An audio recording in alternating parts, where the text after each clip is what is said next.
Welcome back, College Baseball Central fans. This is the weekend rotation. As you see, it's just the two of us today. We're coming to you with all the action from Friday night and all the rest of the week here. Jake McKeever, how we doing, man? That's good. It feels like we're in a little bit of a role reversal because I got to sit at home and watch all the games, and then you're out there on the scene. So a little bit of a role reversal for us today. It's a little swap, yeah. Of course. I mean, we got Civil War action out here, so I am actually in my car out in front of my parents' house because their house is way too loud. So, doing the pod from the car here. Pretty excited though.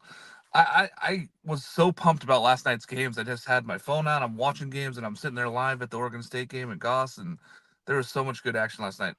Kentucky 5, South Carolina 6, two pinch hit home runs in the ninth. This game was 1-1 headed to the ninth, Jake, and it ends up 6-5 and 10. Unbelievable. Blake Jackson, home run, and then a home run in the 10th, home run in the ninth, home run in the 10th, and then pinch hit home runs from Reeves and Cassis. Just a massive comeback there for South Carolina after being down 4-1 in the ninth now. Yeah, they went with the defensive lineup. You know, Kentucky is kind of the death by a thousand paper cuts, is what it seems. They'll just single you to death. Ty Good for South Carolina was, for lack of a better term, really good. Yeah. His curveball just seemed to be dancing all night. I think the one thing that really kind of worried me though about this, just to kind of play devil's advocate, is South Carolina did strike out 16 times. So that's going to be something, as you know, we kind of move South Carolina into that S tier against a team like Kentucky. If they can kind of limit the strikeouts going forward, I think that they're going to be a very, very dangerous tournament team because I think that they can win a game variety of different ways. It's a big win for South Carolina though. They when they got down, it felt like a little bit, and nobody in South Carolina felt like they were out of that game. And being down 4-1 is tough. Down to your last outs, going out there and getting the job done, just incredible there. And then to go back and give up a run in the top of the top of the 10th and come back and win it with a Yeah. walk off bomb, just huge. And in SEC, it means more down there for South Carolina. It was a big win against Kentucky. All right, we're going to the game I was at, which was electric. Oregon 0, Oregon State 2. I can't say enough about the job Aiden May did on the mound. 8 innings pitched, one hit. The one hit was a ground ball to Bazana up the middle that he almost threw the guy out at first. We almost had our eyes on a no hitter last night against the Ducks.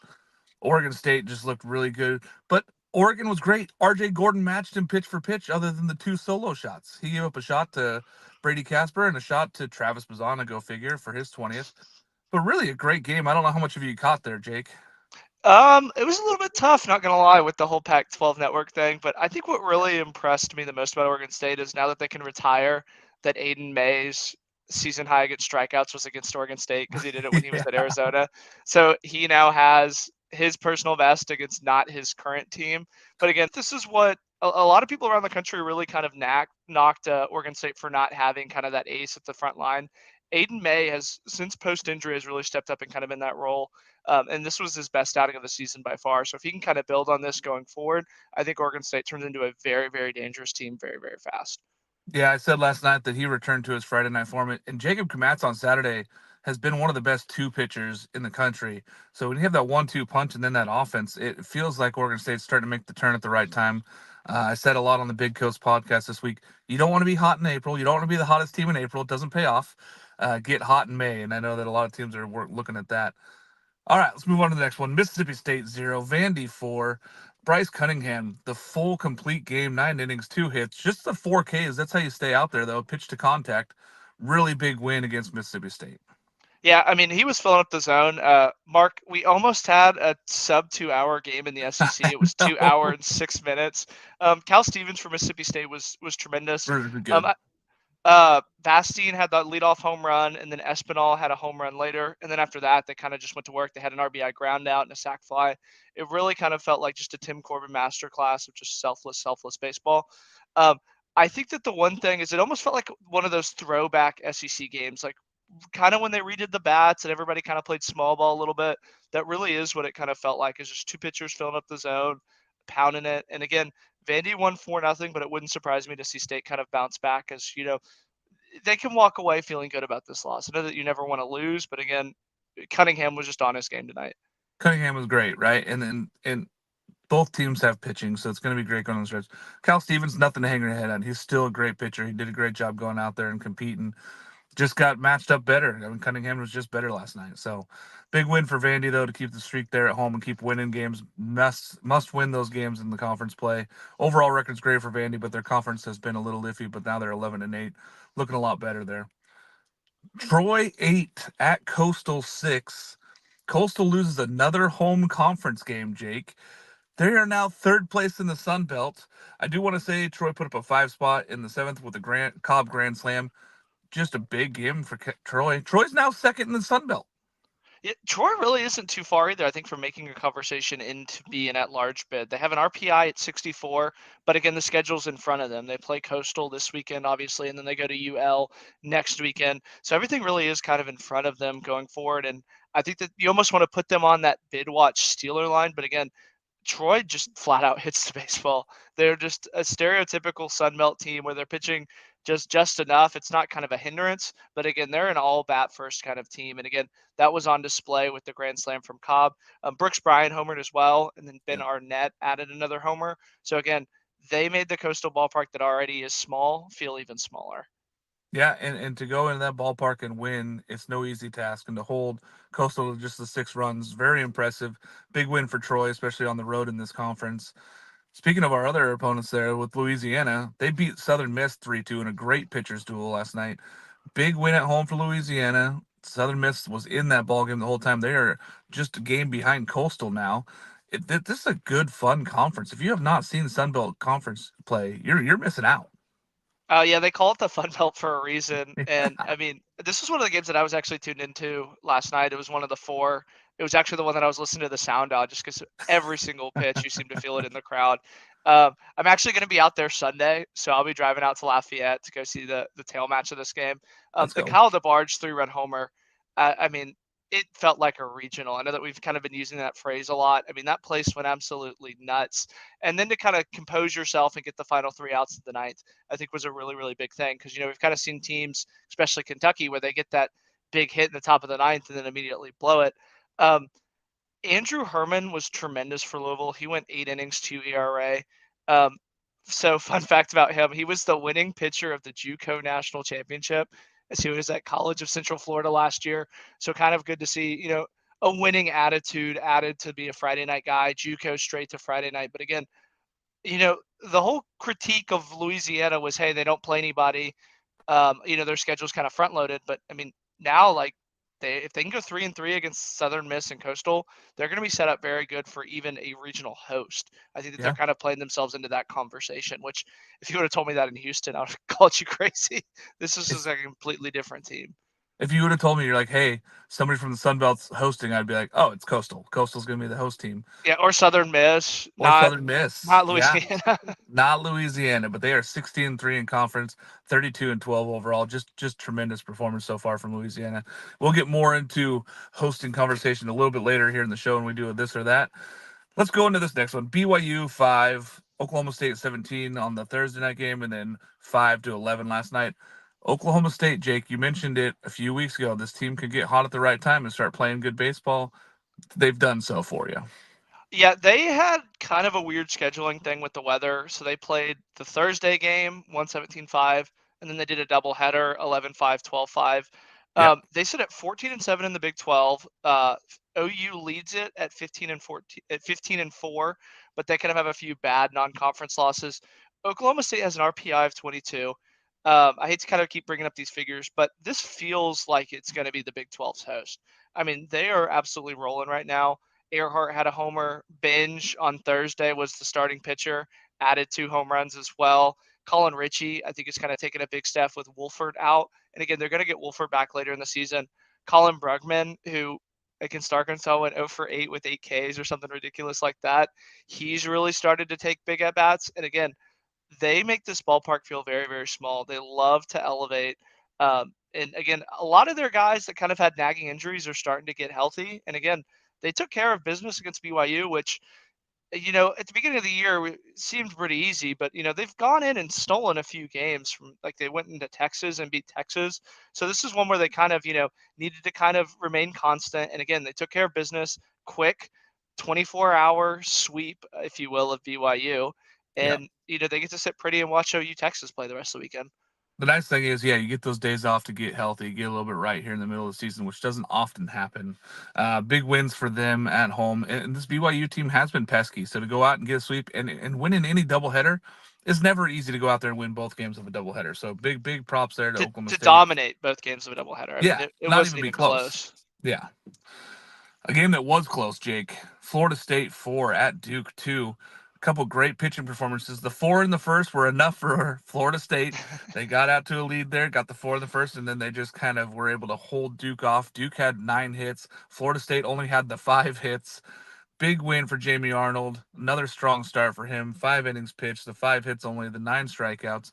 Santucci on the other side was great outside the first inning, and you know you got to get to him early, and they did for 4 in the first, and it was enough. Yeah, I do want to thank Santucci for giving Monty that pitching matchup that he's been so desperately chasing in the ACC. He was out there on the scene. Santucci really was good outside of that. I mean, which I think is honestly, again, you never want to lose, but the fact that they were able to get out there, he was able to throw 6 innings after that, really kind of saved that bullpen for Duke going forward. Duke didn't really exhaust any of their top arms. I mean, yeah, they lost 4-2, but again, the bullpen set up. You feel really great about 8 innings of scoreless ball down the stretch. And again, the Jamie Frere home run, the 3-run home run, outside of that, I mean, they really didn't do much at the plate, which again, I think Duke feels really good after dropping a Friday night game. I know that's kind of a weird thing to say, but it wouldn't surprise me to see Duke take these next 2 games against Florida State. But again, Florida State's now starting to kind of work their way into that hosting conversation. This is a quality win for the Seminoles, and if they can take 2 of 3 against an S tier ACC team, that's going to go a long way on Selection Monday. It's big. It's big, especially road wins, right? The committee loves to look at your road wins in conference and see who you beat. Big one there to get this one. If they can somehow win this series, it's huge for Florida State. Just as big for Duke, though. They need to go out there and win this series if they want to host later on. Georgia 2, A&M 5, a homer for Condon, and then A&M started playing 4 outfielders and 3 infielders against the guy. I don't know how you stop him. It looked like a slow pitch softball league out there, but they did, and they win 2-5 or 5-2 at home. Big win for A&M. Georgia is a good baseball team, but outside Condon and a few others, the offense was not there tonight. No, I mean A&M is 27-1 at home right now. I think that is good for best in NCAA. Condon only had that 1 hit. Slade Alford really didn't have a ton of good at bats. All 5 A&M runs were homers. We kind of knew that going into the game with the wind blowing out the way it was. Bluebell almost creates like a tunnel that just shoots out to left field.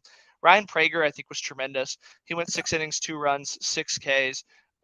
Honestly, I felt like he was a very bad matchup against a Georgia team. He's a guy that loves to live around the zone. Georgia's a team, that loves to kind of pound the ball, swing at will. And the fact that he went 6 innings against this lineup, I think is going to go a very, very long way. And the trust that Schloss has in him that, hey, we face a free swinging lineup, he's still going to be effective. And then B, the confidence of Ryan Prager to say, hey, I went toe to toe with the best lineup, only allowed 2 runs and 6 Ks.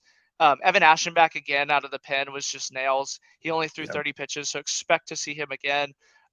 Ted Burton. It always seems like somebody seems to just break out for A&M in these type of games. This weekend, it was Ted Burton that had the 2 runs. Jackson Appel had the go-ahead home run.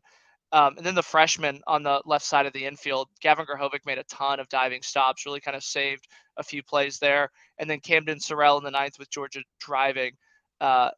Just the dagger in the heart of the diving catch to kind of strand everybody. So this was, I think, the best win I'd seen A&M play all year. And if they can kind of take care of one of the next 2, this is going to go a long, long way. But again, it wouldn't surprise me if they play 2 today. I'm going to be there for both of them. I think it's going to be a shootout in that Sunday game. It's going to be a shootout. It's going to be windy. It's going to be the tail end of a doubleheader. A&M under Max Wiener loves to pound the zone. So Chris Cortez, Shane Zadejo, Weston Moss, those 3 trios are probably going to go and get a ton of innings today. So, and again, Georgia's bullpen, we always sit here and talk about it, that if they can hold somebody under 5 or 6, it's A+. I am really, really excited to see kind of what Georgia does today in these 2 doubleheaders.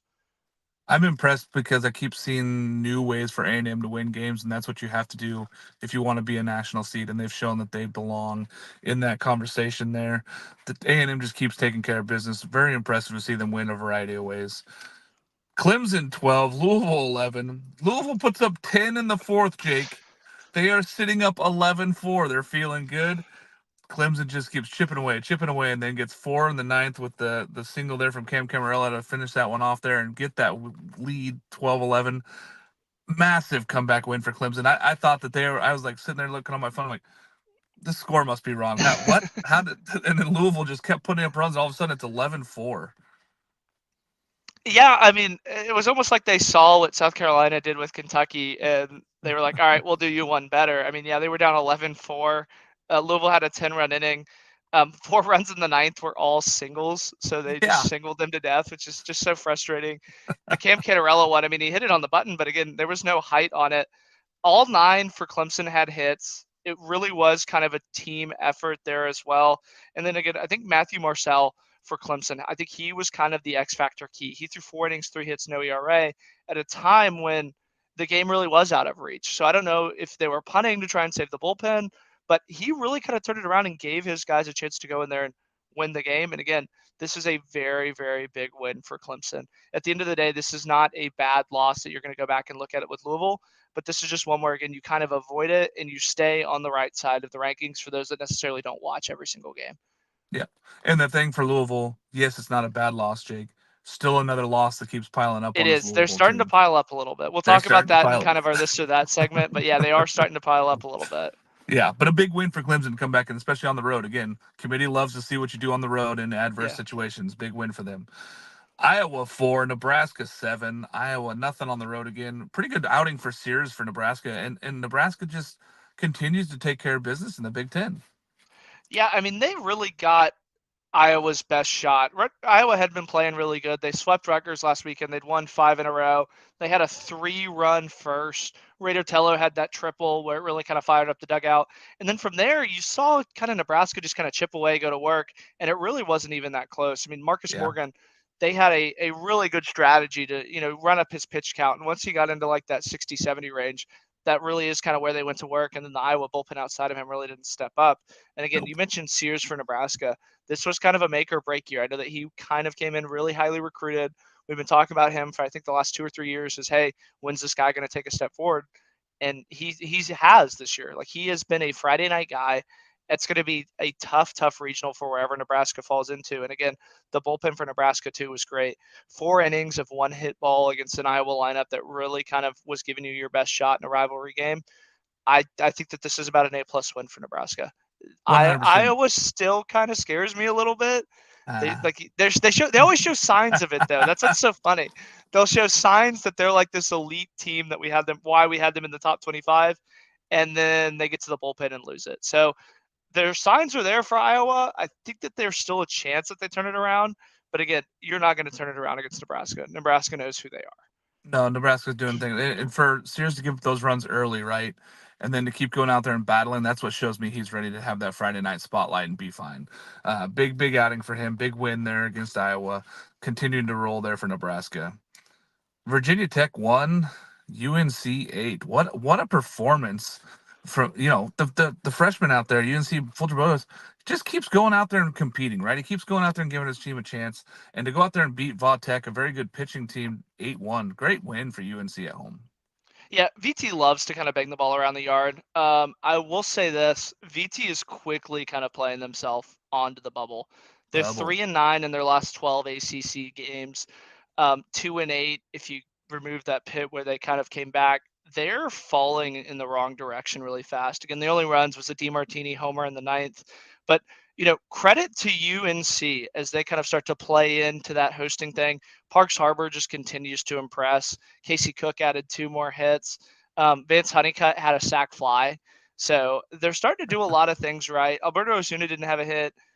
Honeycutt only had 1 hit. And I think if you would have told me that at the beginning of the year that, hey, UNC got into they won, but Ozuna and Honeycutt didn't have more than 2 hits, it would have felt like a unicorn type game. And again, the way that Casey Cook and Parks Harbor have played, they almost feel like the 2 guys right there.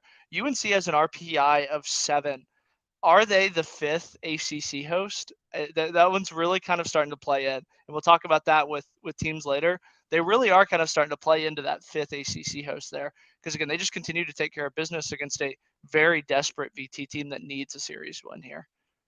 Virginia Tech on the road has not been good this year, and it No. continues to have those woes. They're just not hitting the ball at the clip they need to. And you know, I've been very bullish on Casey Cook and on Parks Harbor this year. So to see those two guys step up and be huge for UNC last night was big. Great win there for UNC, especially to keep boosting their hosting chances. Alabama won the first game against Ole Miss on Thursday, 12-0. Looked great, came out on fire. Last night they ended up losing it late, 8-9. Ole Miss stays in the conversation, trying to keep their way into SEC play, trying to make it to Hoover. This team continues to battle, and it's a big win at home against Alabama last night. Yeah, they force a rubber match at home, which again, Ole Miss, they always seem like they just do just enough to be in the conversation. Which again, that's what we saw last night.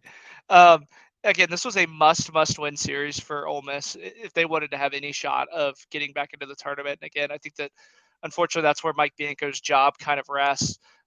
Will Furness and Luke Hill were just tremendous for Ole Miss, which again, I guess bullying works because Luke Hill did not want to be there earlier. They treated him like garbage, and now he's one of their best hitters. And he always seems to kind of come through for them. Furness and Hill combined for 7 of the team's 10 hits.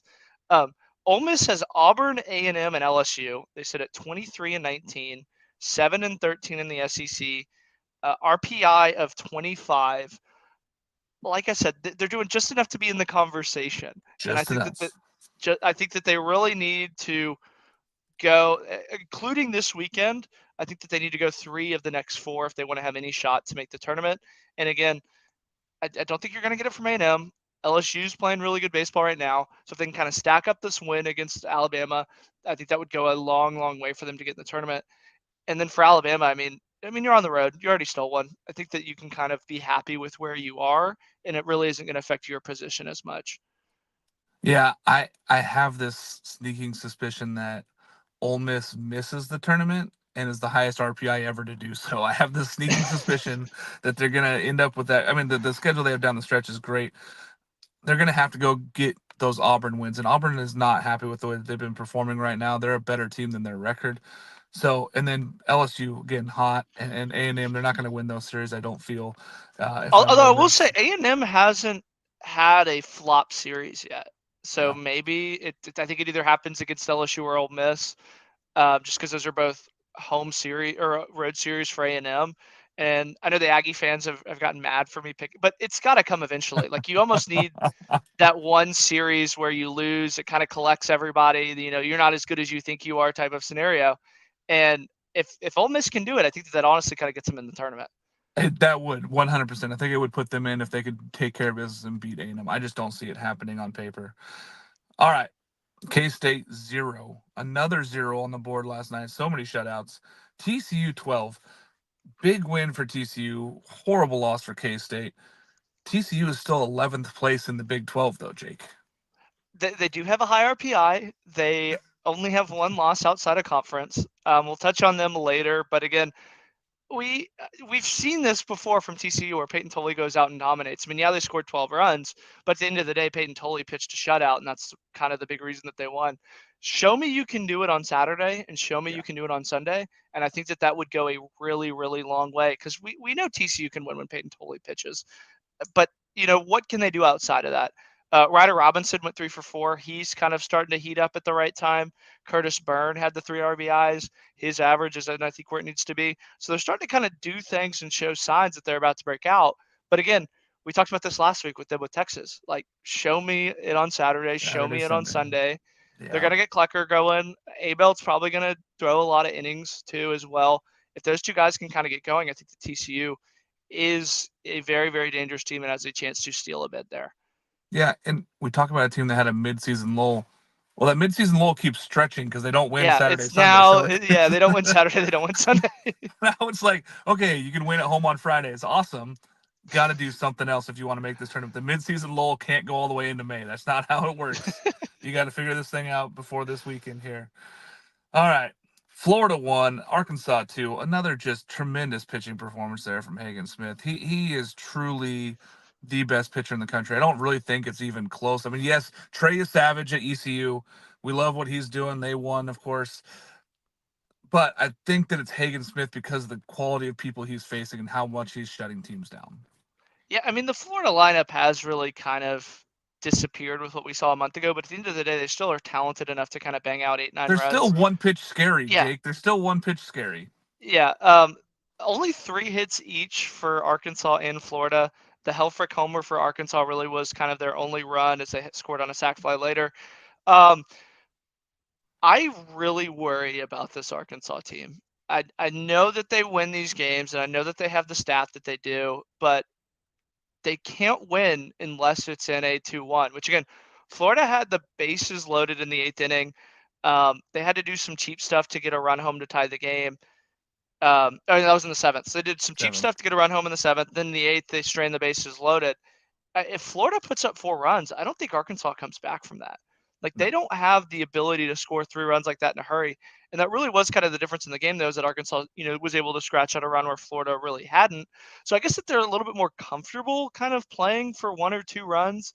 But again, that's the one thing that really kind of worries me about Arkansas is if you get that fluky home run like they had against LSU, stuff like that, where Hagen Smith's not necessarily on his A game, Arkansas really almost just has to go and pitch the tent and pitch for tomorrow.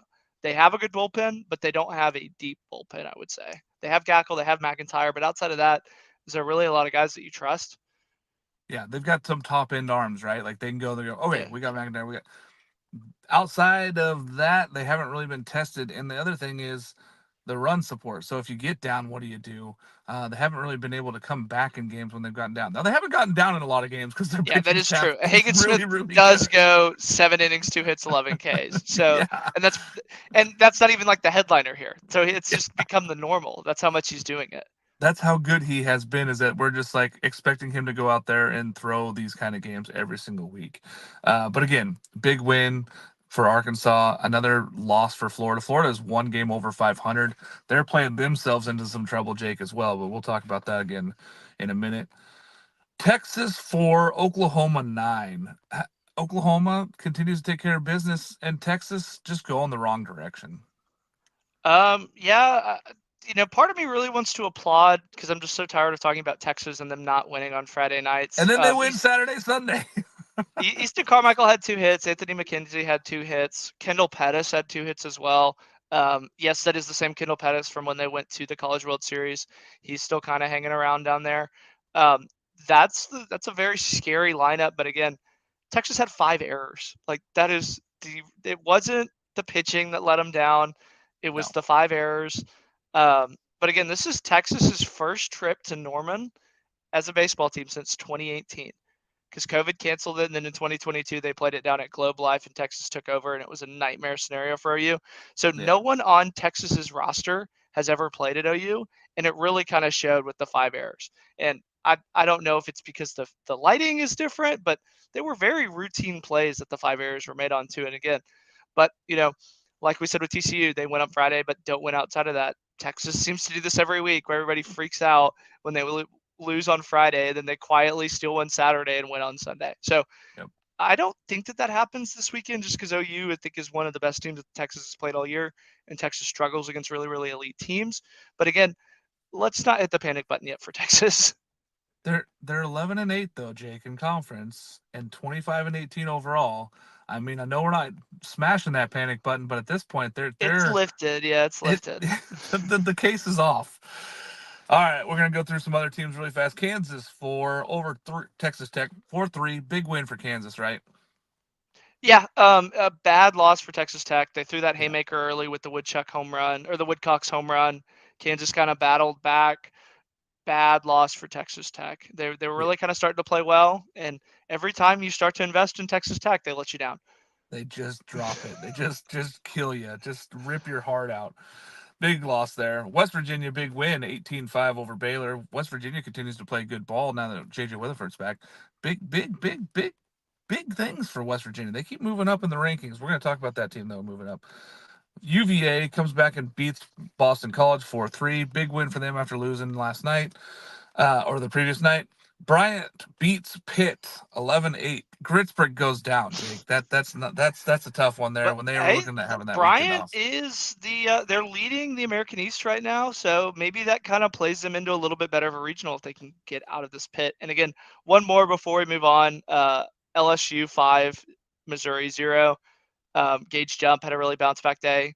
Auburn Christian 0. Little Christian Little, he saved your receipts. I'm sure his bookmarks are probably just crazy right now.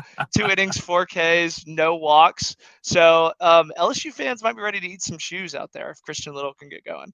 Yeah, LSU 5, Auburn 0. Another one of Yeah, those sorry, shutout Auburn. Yeah, games. Another yeah. one of those shutout Missouri, games for Missouri, LSU. Tennessee 3, Missouri 2. Yeah, More of the same from Tennessee. Just kind of one take of the care of same for business. Tennessee. Just going out there and winning games. And then another big one in the Pac-12 side, Arizona beating Washington 3-2, hangs on and is still in first place in the pack. Big win there. Let's move on. Something cool, Jake. You know it's my favorite segment, but I'm gonna let you go first here. So we had 3 records that were either tied or broken last night. Ryan Johnson, the DBU ace, is now the school record for Ks. Christian Almanza from St. Mary's, he tied the school record. He had 3 home runs to tie it. He's up to 20 on the year. And then Banks Tolley has the school record for single season home runs for Appalachian State. It is the end of April. Like we still have a whole month of There's this. so Like much time we're left. in we're in the Gorilla Ball era 2.0. It is awesome to see every single thing. It seems like every single school record has either been trashed in the last year and a half, but we're just in an insane era of college baseball. It is. It is. It's a fun era in college baseball, and I'm gonna counter your point, Jake. We had uh several double-digit shutout games last night, Oh, which has yeah. been the complete opposite of what we've seen all year. And getting all those shutout games was crazy. Big outing there from Aiden May at Oregon State. He's got to be my something cool. I mean, 14 strikeouts, the 1 hit, the 8 innings pitched, and to do it against your rival at home on Friday when you need a win after getting swept the previous weekend, just massive for him to come out and shut down that Duck team. It was really a good outing there for him. And really, the other side, RJ Gordon was really good for Oregon as well. All right, let's get into some this or that. I know that we've been looking for this segment for a while. We've been waiting. We've been patiently waiting till the end of April till we get into this May area. OSU, Oregon State, a national seed, or any other Pac-12 team gets to host, which is more likely? I think it's the second one. I think Arizona has really kind of played their way into a host. They have that argument. It really kind of comes down to between them and UC Irvine for who's kind of going to be that second West Coast host. And again, the way that Arizona's been playing for the last month and a half, they seem like they're on a collision course to be a host. Which again, if you would have told me that at the beginning of the year, it's just insane the run that they're on right now. They take care of business against teams that they should, and they steal series when they're not. Yeah, I picked this Arizona team to finish fourth in the pack, and they keep winning. They keep winning games, and they're showing it up. Now they still got to play Utah, who's number 2, and they still got to play Mm. Oregon State, who's number 3. So their time will come. There's going to be some games coming down the stretch. So you think Utah has no chance of hosting unless they go out and No, win those no. series? I really hope they don't host after that debacle where the Oregon State games weren't on television at all. Yeah. So I don't think that they should be a host. No, I don't either. And I think Oregon has played their way out of hosting as well. That loss at Stanford there, the weekend series, was a tough one for them. If they had gone down and swept, then they'd still in that conversation. They'd be right there with Arizona. But I feel like they've played their way out. They're going to have to play some tremendous ball to put them themselves back in. But I think they're a 2 seed looking Yeah, forward. and then the flip side of that is Oregon State's kind of run out of quality teams to push them in front of some of these SEC, ACC teams. I mean, the SEC, unfortunately, the ACC and SEC just have so many chances to get marquee wins, and Yeah. just Oregon State just doesn't have that, unfortunately. Oregon State does finish the year with Arizona, though, which could be the Yeah. last series there saying who's going to win the Pac-12. That might be enough to put them back in the national seed conversation. I think they're really close. I think they're probably a 10 seed number right That's where now. we So had they them in got there. ours was a 10. I think that they're Yep. kind of within striking distance. If a few series kind of fell their way, I think they'd be kind of in a top 3 range, but they haven't. So they're going to have to. And again, like Duke and Florida State are above them right now, and the loser of that series isn't going to fall behind Oregon State. Like that's No. just kind of the unfortunate nature of it. No. And again, it just comes down to the last 4 series here, right? And it's going to play a lot thing. I don't believe that the tournaments are going to play as big of a role as the national seed, as the overall seeding might be. But the national seeds, I think, are going to be set pre-tournament. All right. No Big 12 host at all, Jake. No team from the Big 12 hosts, or 6+ teams from the Big 12 make the tournament. I'm gonna go with the 6+ teams just because I wrote these out. My locks, if the season ended right now, are OU, Oklahoma State, and then either Kansas State or West Virginia. And then my bubble is West Virginia, Texas, Texas Tech. I think that if the series kind of fall the right way for them, and then if TCU kind of gets in the right conversation, they have the high RPI to kind of be that 6 team. UCF had a few quality wins early at home. If they can kind of win some games on the road, I think they have a chance to be a 6th or 7th team. But again, that's 8 teams for 6 spots. I feel really good about that actually. And as far as the Big 12 host, I think it's going to reside in Oklahoma. It's going to be Oklahoma State. I think that Oklahoma or Oklahoma State, one of the it's two going to be one of teams. those two. Yeah, I mean, Yeah. Oklahoma State has the tiebreaker over Oklahoma, so I think that it's going to be one of those. I feel like the committee loves to have at least one Big 12 team Yeah, host, because then they consider it out west. Because I think out west is only going to get two. It's either going to be Oregon State's more than likely going to host. I mean, looking at the things going forward, but it's either going to be UCI or it's going to be Arizona in that second host seat out west. But yeah, I think Big 12. I think that that's. I think they may not get 6 teams in. They may only get 5 teams in this year. But I think Oklahoma State or Oklahoma hosts. I'm with you. yeah. All right. This one's my favorite one because we talked about this in the preseason, and they were both of our Coach of the Year picks. Chris Pollard at Duke or Link Jarrett at Florida State, or for Coach of the Year or the field. Jake, who you taking? Link Jarrett. What he's been able to do in It's 1 year crazy. at Florida State is just insane. I know I was very high on Florida State. I had them as like a fringe 2 or 3 seed, and they're playing their way in to be a Tallahassee host. Like it's gonna be one of the more electric regionals I think in the country. And I mean, this is just what Link Jarrett does. We saw what he did at Notre Dame, taking a team like that to Omaha. What they've done since he left, what they did before. I think it's got to be Link Jarrett far and away. I'd almost give it like negative Vegas odds right now. I say if I'm getting Chris Pollard at Duke or Link Jarrett, and I'm getting both those guys versus the field, I'm taking those guys versus the field. Yeah, Because I feel like if either one of those teams make a deep run and get to Omaha, they're going to give them the award, and it's deserved. The job that Link Jarrett has done at Florida State is tremendous to get this team back. And college baseball is better when Florida State is relevant, and this is a really good thing for college baseball in general. It's awesome what Chris Pollard has done at Duke, but when Florida State is good, it's better for college baseball. So I love it. I love it. I think Link Jarrett has done a terrific job. LSU makes a super regional or misses the entire tournament, Jake. I mean, for the trolling in me, I really want to say missing the tournament, but I really think super regional. I think if they can stay on the right side of a bracket, they get Gage Jump's really starting to pitch good. They still have Luke Holman. Um, I think that the bullpen still kind of worries me, but again, you know Travinsky's going to hit a home run in a series and get you a run. You know Tommy White's going to have like a 600 or 700 regional. If they can get a few guys rolling again, like Milam, Mac Bingham, Paxton Kling, I think that they really could be a dangerous team come tournament time. And again, Butch Johnson at Auburn, I know Mark, you know what they can do in a tournament, but you Yeah. know you really don't have to be over 500. Like the under 500 to translating to a tournament, it really doesn't correlate.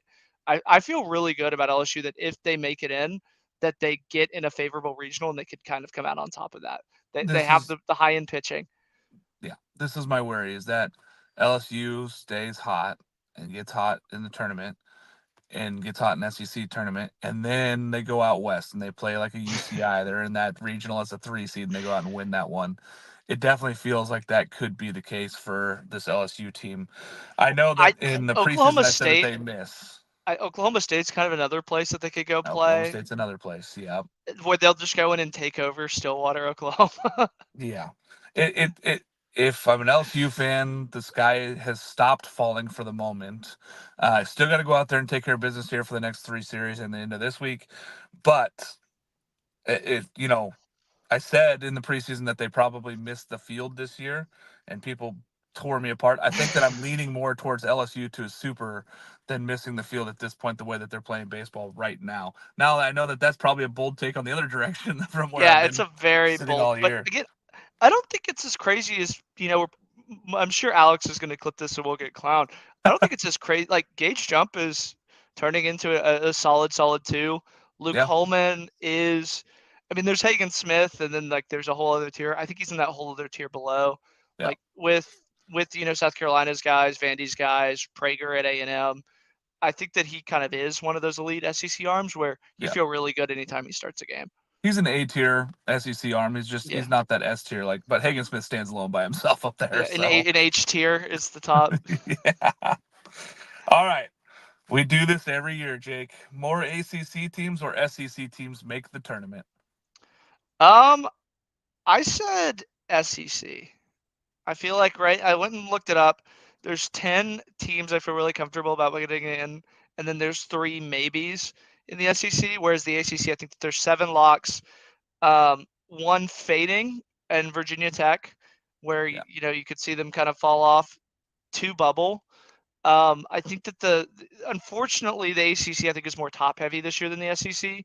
Like I don't think BC, Notre Dame, Miami, I don't think those are going to be tournament teams. But again, with the SEC, like Florida's still a dangerous team. I think that they're LSU, Yeah. Ole Miss, those were kind of my 3 maybes. They're kind of all starting to play their way into the tournament a little bit. Jake, 2 weeks ago I had this at 8-8. I had SEC 8 teams and I had ACC 8 as locked in for both. And it's kind of turned the other direction. Yeah. SEC teams keep winning from the bottom side. ACC bottom teams keep losing. So I think I am leaning towards SEC. One, they get the recency bias, so they always get in the tournament. Two, ACC bottom tier teams keep losing games badly, and they're not even close. And like even Virginia Tech, who's that bubble team, right? Yeah. They keep losing They're games badly. fading, yeah. But Yeah. I think the ACC gets more hosts. I That's think kind of the so. I think the caveat. Yeah. ACC is top heavy. I think that they have Yeah. more top 16 teams. I agree. ECU as a national seed or 2 other mid majors host? This Well, is the closest one. This is the yeah. closest one to me. Well, do you set ECU does so 3 mid-major hosts? Yeah. Okay. I think ECU is a national seed.